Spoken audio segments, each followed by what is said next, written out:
पट्ठे 10 मिनट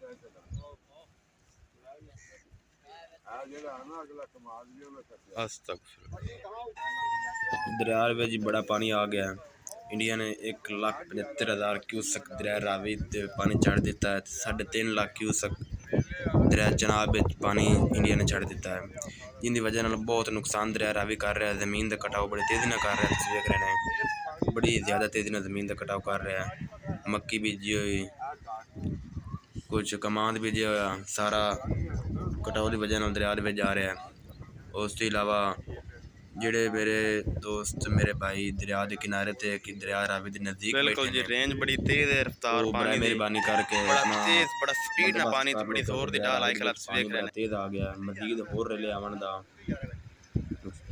आवन दा भी खतरा है, बड़ा ज़्यादा खतरा है। ये मैं तेन रिपोर्ट दे रहा बड़ा हूँ। जरा ज़मीन 19 तारीख 8वां महीना 2022 4:44 ते मैं तुम वीडियो बना के अपलोड कर रहे हैं। देख रहे हैं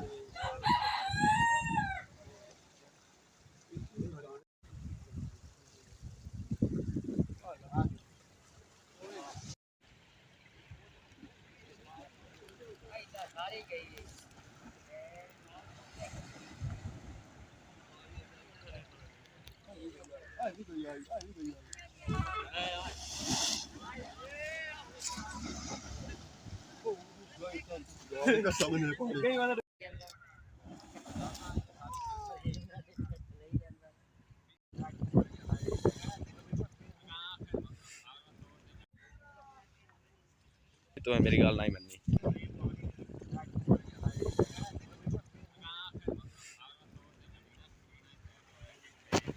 इस तो बाद तुहानू रोड विखावांगे। फैसलाबाद रोड ते कुतब शाने वाला पुल।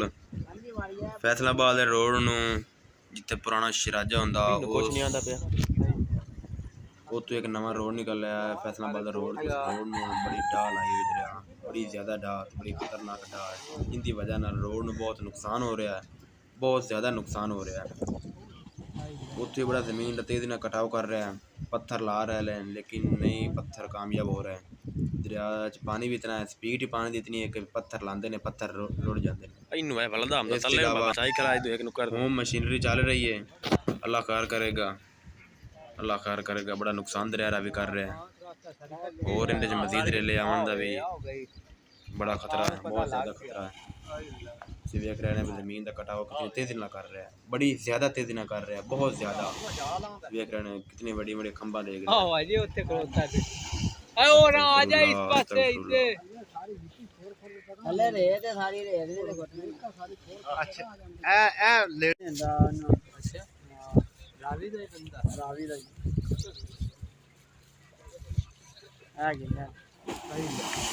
6-7 फुट का कट्ठा टोटल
बाहर लाए गया उसी के नीचे खड़ा।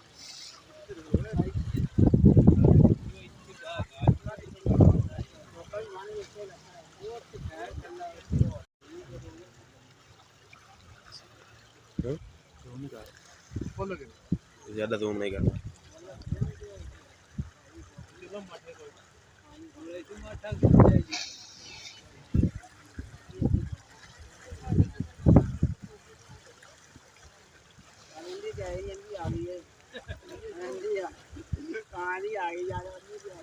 नहीं आई इसमें नहीं आई नहीं आई है थोड़ी और वो आया ही कोई नहीं दोबारा वो बोला था इतनी चाट वो ये ठंडी जगह से है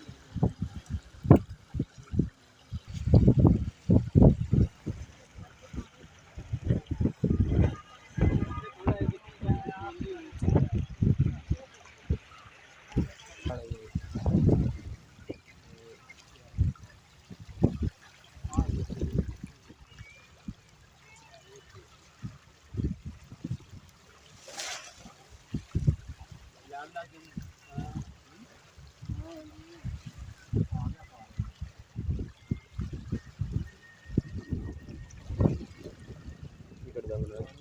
बोतल